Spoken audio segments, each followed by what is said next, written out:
Is Darnell Mooney going into must-start territory? The Week 13 wide receiver stock report coming up next.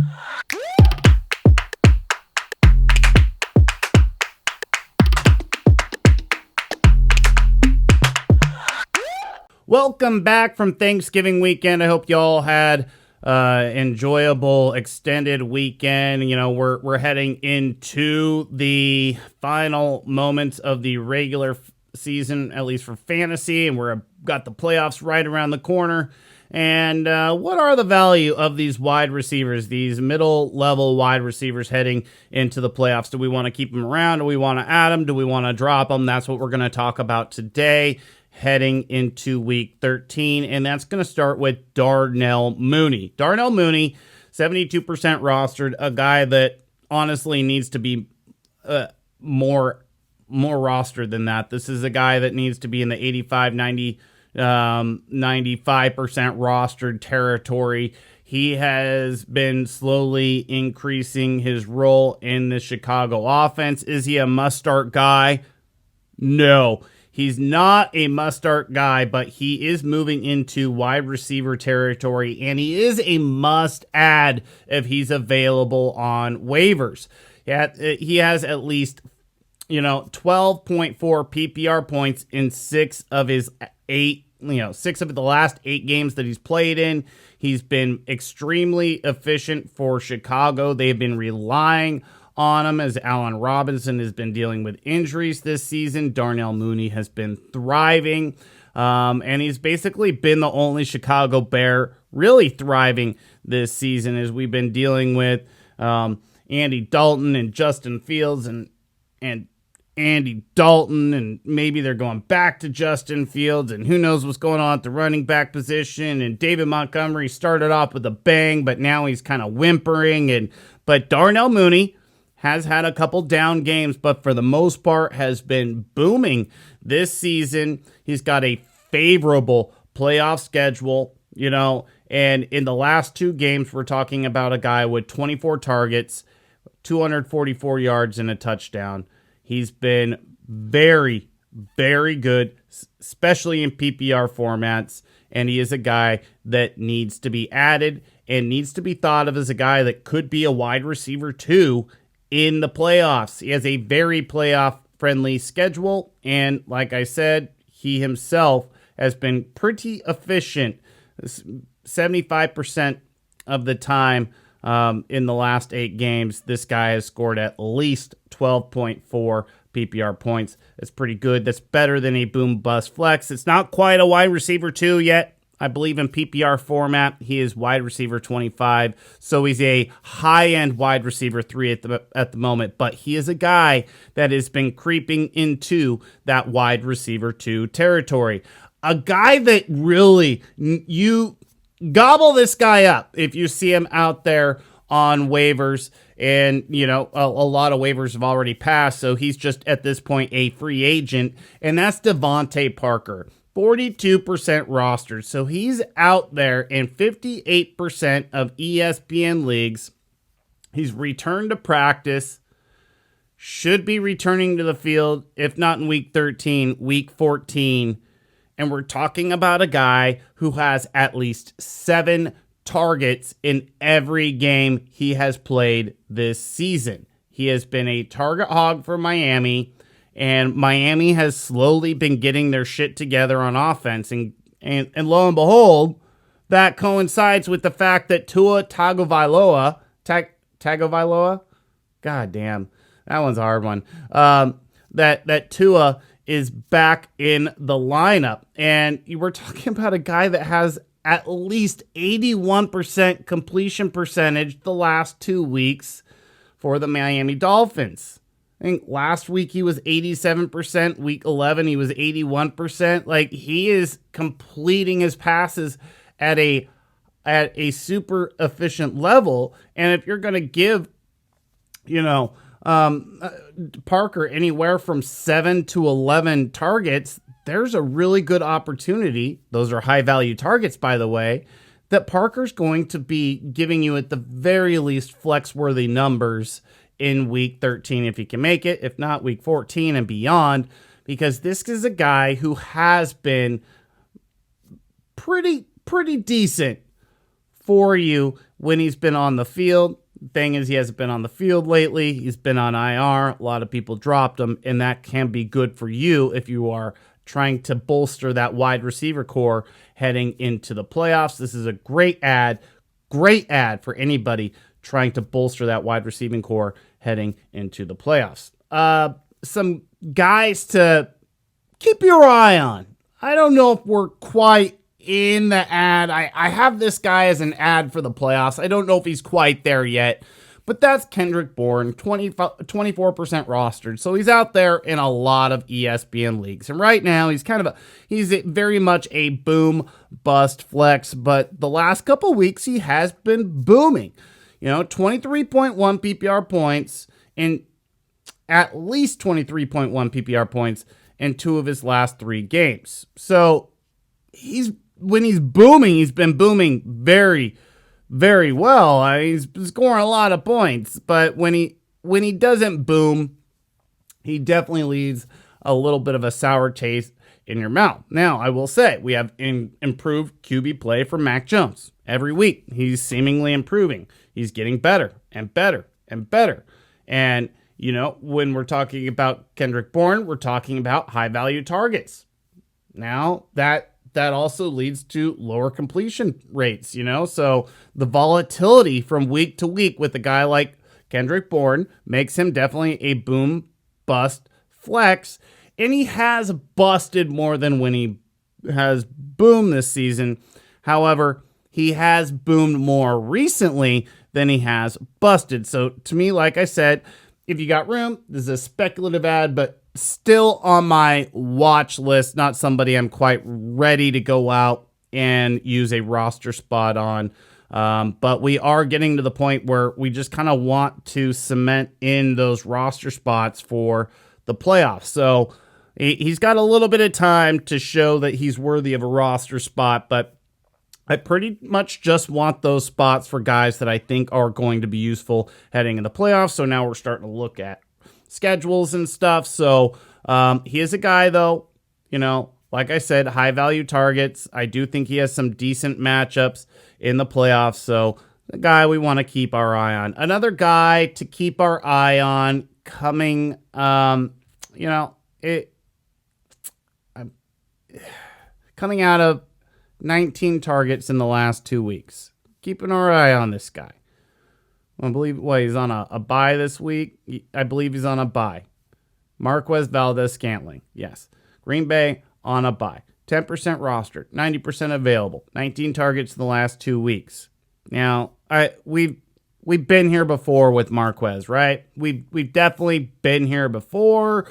Has a big game. Maybe a couple big games. A couple games with a lot of targets, but he's not efficient with it. And eventually Aaron Rodgers, being like, hey, I like efficient guys, decides to go another direction. So this is another guy that he's a watch list guy. If he comes back out of the bye and they give him another 9, 10, 11 targets, then he's definitely a must acquire. If you want to beat that, just make sure that you have him on your roster.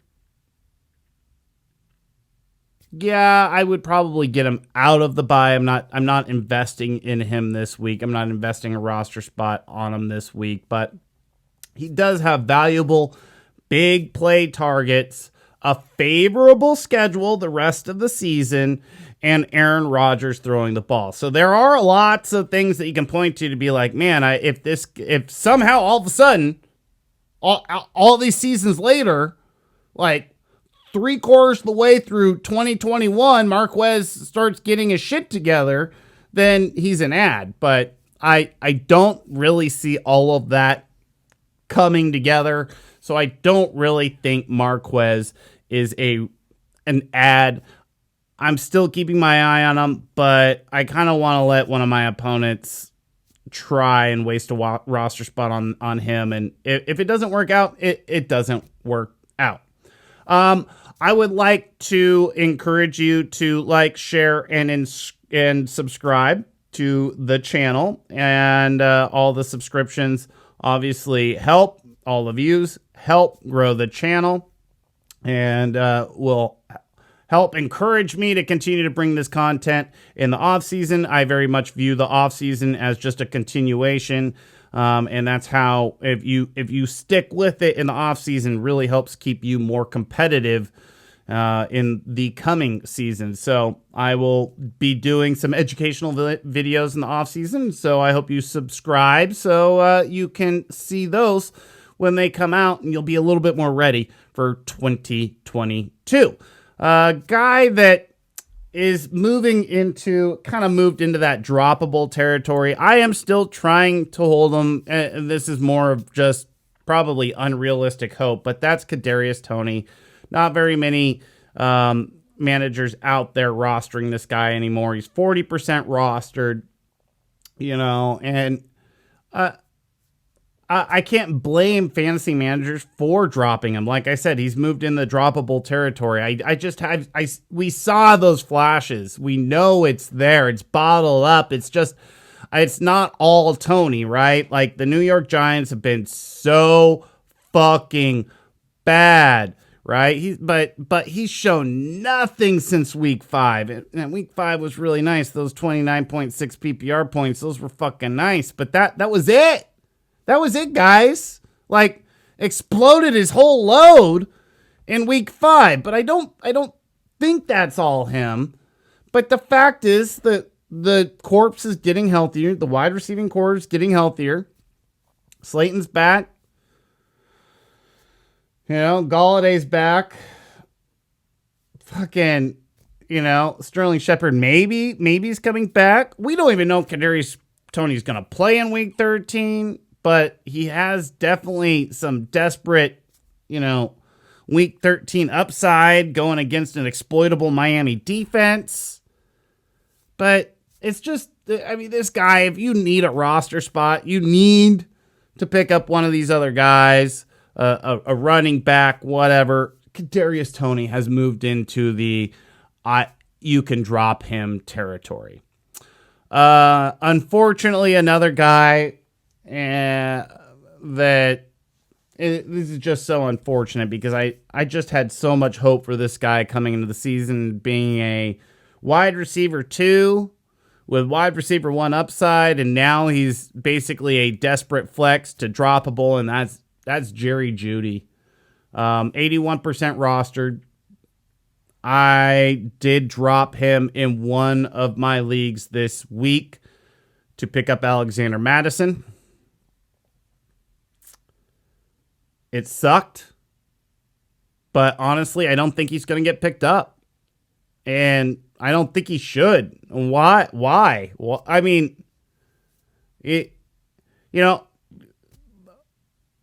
managers are dropping Christian Kirk, and he's been much more valuable than Jerry Jeudy. Just doesn't have the name recognition. Jerry Judy's just right now being rostered on name recognition. He does have an immense amount of talent, but the problem is you have a unimpressive ceiling so far.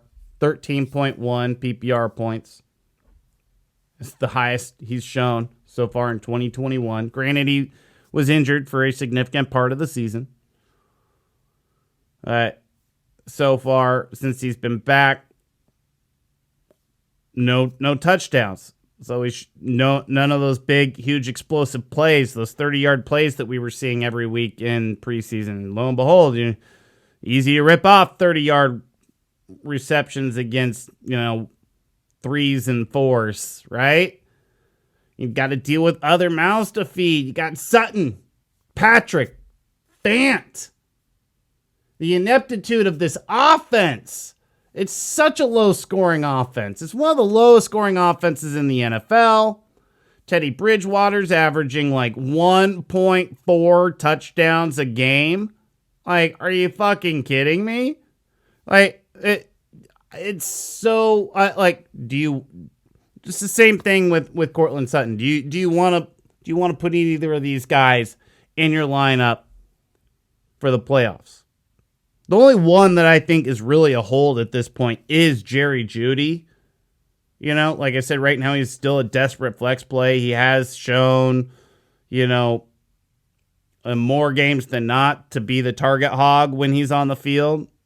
But that's not saying much, and his ceiling's not saying much, and his floor's saying a lot.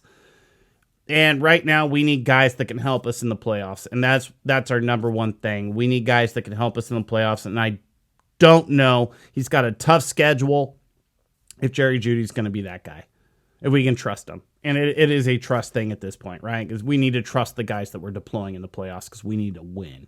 We need to not be crossing our fingers in the playoffs. And Jerry Jeudy right now is a cross your finger guy, and it's unfortunate.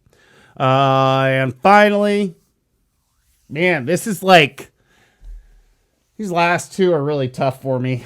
Jerry Jeudy, obviously, and then Emmanuel Sanders, 66% roster. Just go ahead and drop him. This is tough. This is tough. My Emmanuel Sanders Super Bowl 50 jersey sits here next to me every day. But he can be dropped. You know, he hasn't scored more than 10.5 PPR points since week 6. Only 2 games in 2021 with touchdowns. Granted, he scored 2 touchdowns in both those games. But he's only got 2 games with touchdowns. It's favorable. His schedule's not favorable for the next month. It's just, he's, to me, easy drop. Like, I don't, just not a lot of upside. No trust there. An offense that isn't moving through him. He's not even getting that safe floor of 6 targets that he had earlier in the season. So his target share is quite sporadic, leading to sporadic play. It's a fucking mess for Emmanuel Sanders. He's not deployable. If you're going to throw him in there, it's got to be in the DFS lineup. Period. Like he's just at this point reserved to being a desperate DFS play, because he's on a competent offense. I'm not even going to say it's a great offense because I don't think it's been very great this year. So Emmanuel Sanders, this might actually be the end of his fantasy relevance forever. Honestly, he's just kind of been dancing on the edge of fantasy relevance for the last couple seasons, but I'm kind of done dealing with it because teams seem to enjoy passing the ball for a couple games, and then they get like, you know what, we're going to move on. And then they work with their other toys, and they don't really give much rope to Emmanuel to make plays. So with that said, I think he's a safe drop. I think Jerry Jeudy's a safe drop. I think Kadarius Toney is in that droppable territory. These are all guys that I've talked about on this channel with a lot of hope this season. But they have moved into the desperate flex, droppable, drop territory. Thank you for watching. Make sure to like, share, and subscribe to the channel. If you have any start-sit questions, I will be joining 1080 The Fan for the Fantasy Scramble on Sunday morning. I join them on 9:30 a.m. Pacific time, so a half hour up to kickoff.